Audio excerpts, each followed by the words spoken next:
All right, everyone, the red light is on and we are recording. This is Mark back for another episode of the Veteran Semi-Professional. So today's an interview episode where I'm interviewing someone about their career. So today we have a non-veteran on the show, but nonetheless, I like bringing people on who are doing something impactful and beneficial to the veteran community. So super pumped for today's guest, okay?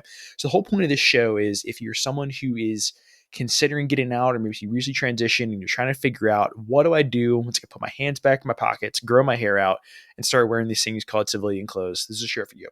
So I talked to people about the tools, tactics, and frameworks that they used for either their own transition from the military, their own career, whatever it may be, all in an effort to help you if you're trying to think about getting out or getting out, ensuring that you and your family land on your feet and find success in post-military life. So, Will, if you can take a minute and introduce yourself, I really appreciate it, man. Yeah, absolutely. And thanks again for having me on. Really looking forward to the conversation. My name is Will Highland. I'm the founder of Caritas Apparel.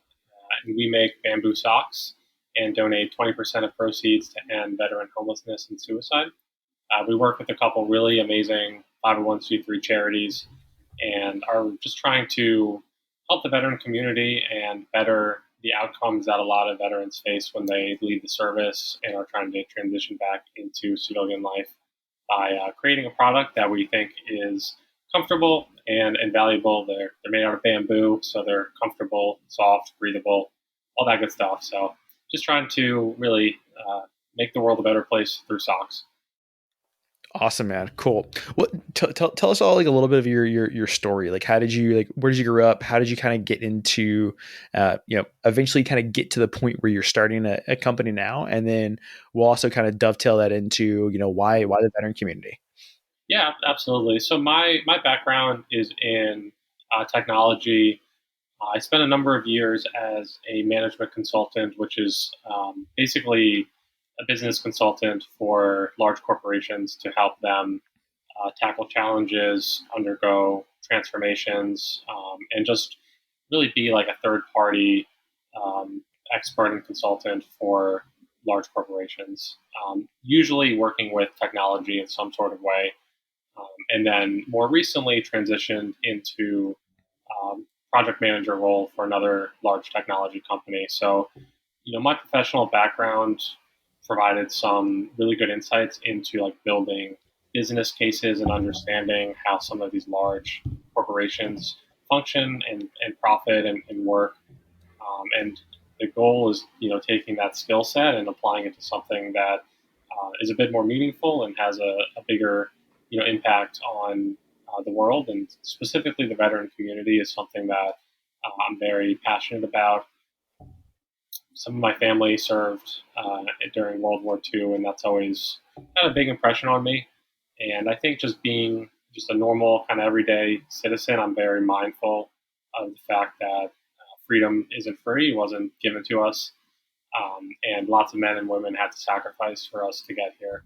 So that's just something ever since I've been a kid that I've felt strongly about. And now that I have this skill set and I think, I have the capabilities and background to build this company, it's something that I've been working on for the past couple of years. And just this past August, we were able to finally launch after a couple of years of product development. It took a long time to actually get the sock to where we wanted it to be. You would think it's a sock, how hard could it be? But it turns out it's more complicated than that. So that's kind of my background and why I started the company. Cool, man. Well, just because I know a lot of people on the show are consulting is very much a path that a lot of people are thinking about post military. Can you just kind of share your experiences, good, bad, and ugly, from the consulting world? Because it's very much something a lot of veterans are thinking about. Yeah, I mean, I think it's a really good career for somebody that's trying to learn a lot in a short period of time. Because unlike a traditional like 9 to 5 job, when you're in a consultant role, it's project based. So you're always tackling a new client or a new business problem or a new industry. So you're always learning something new, and that's what I wanted to do, and that's why I really liked it. So it's great in that sense because it's really kind of like an accelerated path. You get to get all these really strong experiences, and then you can either stay in that world and start to like sell business to clients and just continue your skill set and really build on that and become an expert, or you could take that and go into private industry and land a large number of jobs depending on what you're interested in. So I think it's a really good career for someone that is interested in challenges, interested in learning new things, and interested in having a marketable skill set when they want to transition to whatever's next. And when did the entrepreneurial bug bite you? Like when you say, you know what, I've had my enough of regular corporate America. I want to try and venture out and start my own thing.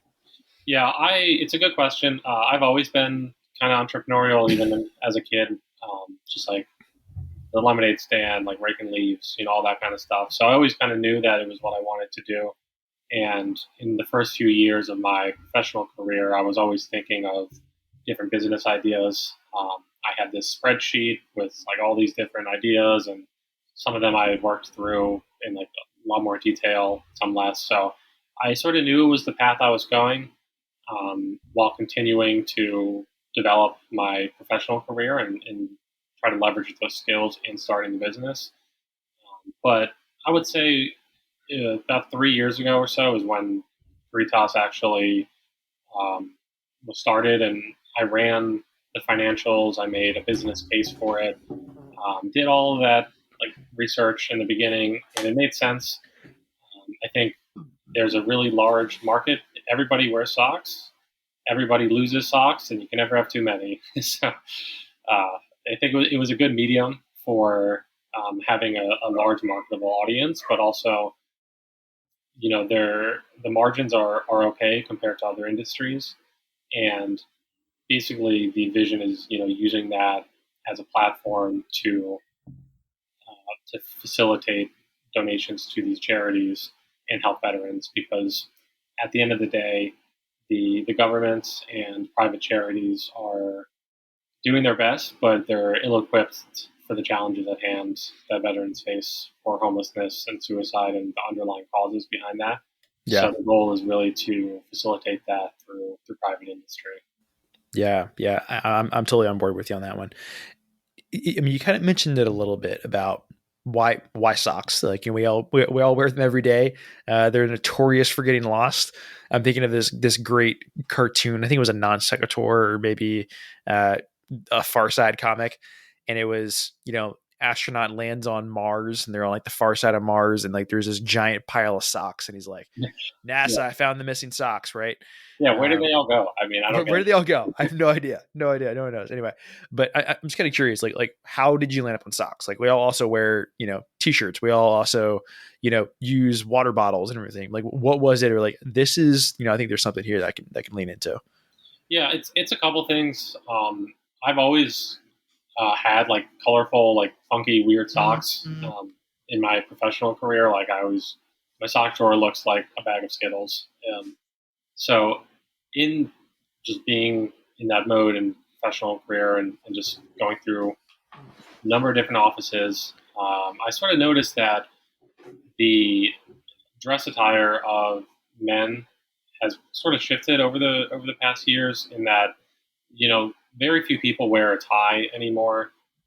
So socks have sort of transitioned into um, just like a basic item, commodity, to now a lot of people really view it as like a fashion accessory. It's one of the few items where if you're just wearing like a normal suit, you can really provide some like character and accessorize, and display some of that like personality.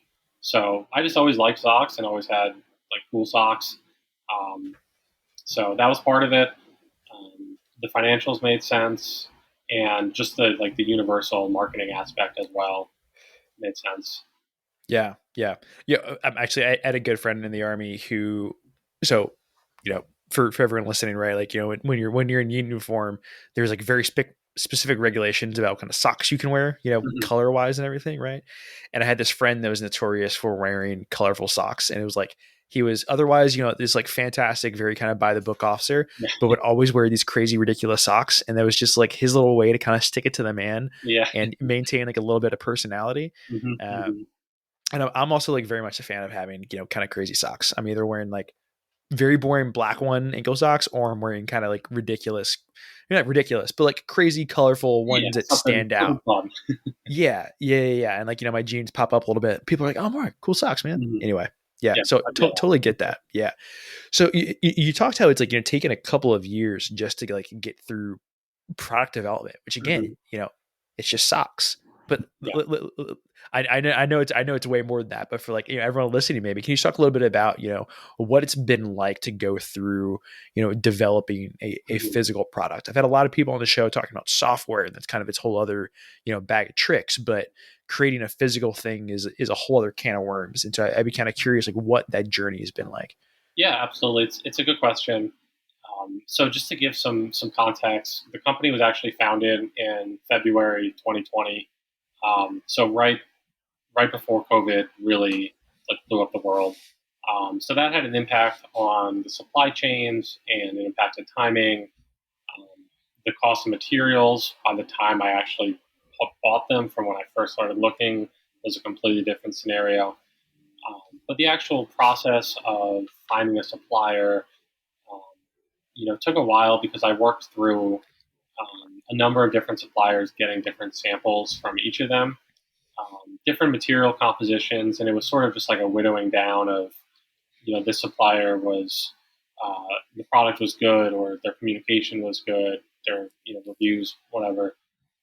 But then once I actually had this one supplier that I was favorable towards, it was more of a question of getting the product to the exact point where I wanted it to be. And for me, that meant a sock that is really stretchy. I wear a size 15 shoe, so I have Holy huge crap, man! feet. You got some big feet. Yeah. Yeah, so like Yeah. when I say they're stretchy, they are really stretchy. Yeah. They fit Yeah. me, Yeah.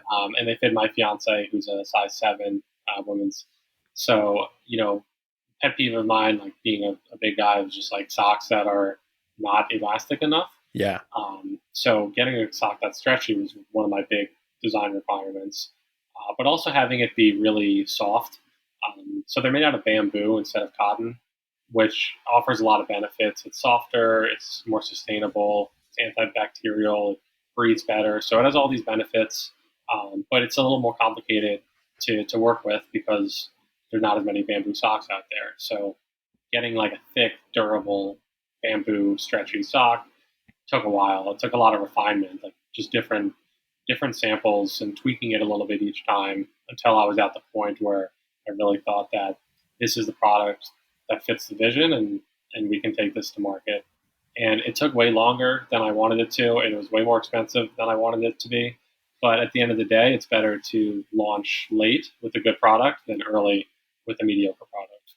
Yeah. I agree with that. How did you go finding suppliers? Because I think it's me, when I hear people say like, I was shopping around for different fabrics, or, trying to find the right person to manufacture XYZ. It's like, okay, I kind of get, the things I might be looking for as an entrepreneur, and, I want somebody who's timely, who's giving me, the design feedback and everything. But Mhm. sometimes it's just like that first step of, I can go online and search for textile manufacturer or whatever, and I'm probably going to get a gazillion different companies. I'm just kind of curious what like that first filter was like for you. Yeah. So the first step for me was figuring out who in America are the big sock manufacturers, because I wanted to make them here, but after I got all the suppliers and reached out, got all these quotes, looking at the financials of how much it would cost per unit, and then factoring in the fact that 20% of proceeds are going to the charities, it wasn't a it wasn't feasible basically, because of the profit structure is set up in such a way that when we win, the charities win. So that made me sad, but I continued to source suppliers, and basically took the same process but looked at suppliers abroad, and reached out to hundreds of them really, to just get a baseline on different costs, um, and help refine the requirements as well, kind of like throughout that process. So, the short answer is just getting a giant list and messaging all of them. I'll also say for anyone out there, previous podcast guest that I had, so Travis Rossbach, he was actually the founder of Hydro Flask. Not a veteran himself, but just super cool, interesting guy. And he's got a ton of contacts in manufacturing and anything. So he now runs a business called I think it's called the Tumalo Group. I may have screwed that up, but anyway, his podcast is back there in the show notes. I'll definitely have it for sure. And one of the things he tries to do is like help people through that kind of first step of like finding the supplier, finding the distributor and everything, just because like he's got a massive Rolodex of those people. So if you're interested, if this is like kind of resonating with you, I'd go back and listen to that episode with Travis and maybe reach out to him. Super approachable guy, even though he sold like a $200 million company. Okay. Yeah. That's interesting for sure. Yeah. So like talk me through like your iteration process of like, okay, maybe you get a sample back from the manufacturer. How much like back and forth did you have maybe with an individual manufacturer before you cut load and we're like, you know what, this one's not going to cut it? Yeah. And then what was like that iteration process with them like? Mm-hmm. It varied. I would say like some of the suppliers I got a sock from, and it was just like so bad, like I couldn't even put it on my foot, which is fine because like I'm very tall, but my fiance couldn't put it on her foot and she's small. Like, so some of them were just awful, and I'm sure a large part of that is because I don't have a background in manufacturing or in retail. So there's like of course a learning curve there. But you could tell some of the samples were just so bad. They didn't stretch enough, or um, they were too like thin. All socks really kind of end up breaking at one point, usually in the heel or the toe. So throughout our design process, we ended up adding terry stitching. It's like really thick stitching at the heel and the toe, so it's extra thick, strong. So good for sports, but just durability. So the process was some samples were so bad from the get go that they didn't need refinement. Others from other suppliers we could tell were on the right path, and maybe they needed some refinement here and there. Different composition of materials, maybe more spandex, less bamboo, etc. Different size of like cuffs around the ankle, things like that, right? So you could tell some were good, some were bad, and it was just going down the rabbit hole of the good ones and refining it really until we were at that point. We actually had to change the design at one point. The design we have in market right now is different than the initial design, because it didn't allow for that elasticity and the stretchiness that we wanted because of the stitching pattern. So we modified the design a little bit, and that was a bit of a setback, but again, part of the process. Fascinating. This is I like digging into all the details, especially in like developing a physical product, just because it's tough and it's hard, and it's a lot of like literally like mailing things back and forth and everything, right? It's not like going on and getting a no code tool or something and like crapping out some software or whatever, right? Yeah. It's a lot more to it, but I know like a lot of people out there have an idea for something, and I just want to dig into all that. So I know you mentioned a little bit at the beginning of the show about like why veterans, but I want to know like what was really kind of like the vector that brought that in, especially like such an early stage where you started this thing with that being one of the purposes of like the one of the communities you wanted to help out with. It wasn't like it came along elsewhere. You just talk through that process a little bit, please. Yeah, I mean, I think it's simple in a way. Every day 17 veterans commit suicide and 40,000 experience homelessness. And in a country as rich as ours that has the resources that we have, I don't think that should be happening. So, I mean, it really is kind of that simple. And I knew from the beginning that this is the first issue that I wanted to launch with. Eventually, I want to introduce more product lines with additional charities for other issues. There's no shortage of issues in this world that need help. But I think the veteran one is just so glaringly obvious that it needs more help, and they need our support. And I was really lucky to be able to partner with two really amazing charities, one of which, Veterans Community Project, builds tiny homes for homeless veterans, No, awesome. Yeah. as well as gives them 360-degree support services and counseling, and really gets them the help that they need at the time when they need it the most.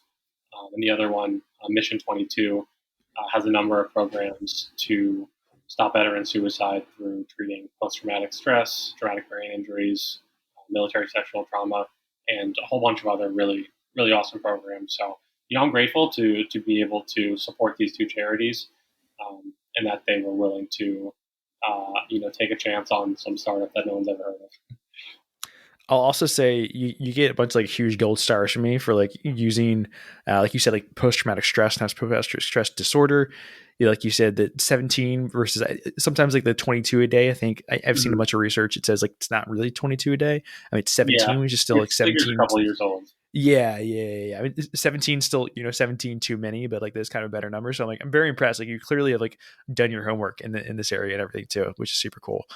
Well, awesome, man. I really appreciate like you coming on the show to want to share all this, and being willing to build a business around helping our community. I really thank you for that. So where is the business now? Like are you if people are interested in going out and like finding these socks, like are they commercially available? Yeah, so you can buy them on CreedHouseApparel.com, our website. You can find us on Instagram and Facebook as well, Creed House Apparel. Setting up, working on getting it on Amazon and a few other places, but right now it's primarily through our website. Actually, I have the socks here. I got to show them. Oh, awesome. But Yeah. For yeah, those of you who are just listening right now, it really, really great packaging too. I like it. thank you. Yeah. Yeah. And they're super cool looking socks. Fantastic. Well, hey, Matt. So in a minute, I'm going to pass it back over to you. Just provide any kind of like last thoughts, parting shots for the crowd. But before we do, is a question I always ask my guests. And so for my veteran guests, I always ask them what was their favorite and or least favorite chow hall in the military. And for my non-veteran guests, and I think this will be especially applicable because I know you're a consultant and you all travel a whole bunch. But what was your favorite and or least favorite airport to fly through? Oh, that's a good question. I'm going to say my favorite was Raleigh Durham. Oh, Good awesome. old Yeah. RDU. Yeah, it was a really, Yeah. really good airport. I flew down there for every week for about a year or so out of Philadelphia when I was on a project down there. It's a great airport. It's small but accessible. They get a good amount of like bars and restaurants, and it's always fast. You're never waiting around. And I love that area. It's a really really cool part of the country and a lot of good people. So always like going there. You get another gold star. I was based out of Fort Bragg for 7 years, and Okay. so and my family lives in the Triangle, and so Mm-hmm. I've flown out of RDU, dozens and dozens of Okay. times. So yeah, Yeah, and I echo everything you said. It's a great airport to travel through. Like it's got all the things you want, not like too much. It's never like crazy crowded. You kind of always go through pretty easily, and it's got like good flights to everywhere and everything. And then I love the Triangle too. It's an awesome area. Mhm. Yeah, for sure. Yeah. Yeah, that's where I was working. Yeah. Well, Will, appreciate you coming on the show today. Really appreciate your time. And just one last time, if people want to find out more about the business, where can they go? Yeah, you can go to CreedHouseApparel.com. Check us out. Yeah, appreciate it. Thanks so much for having me on. I really appreciate it. Absolutely. Thanks for your time, Will. Appreciate your time and enjoy the rest of your afternoon. All right. Thank you so much. All Take right. care. Take care.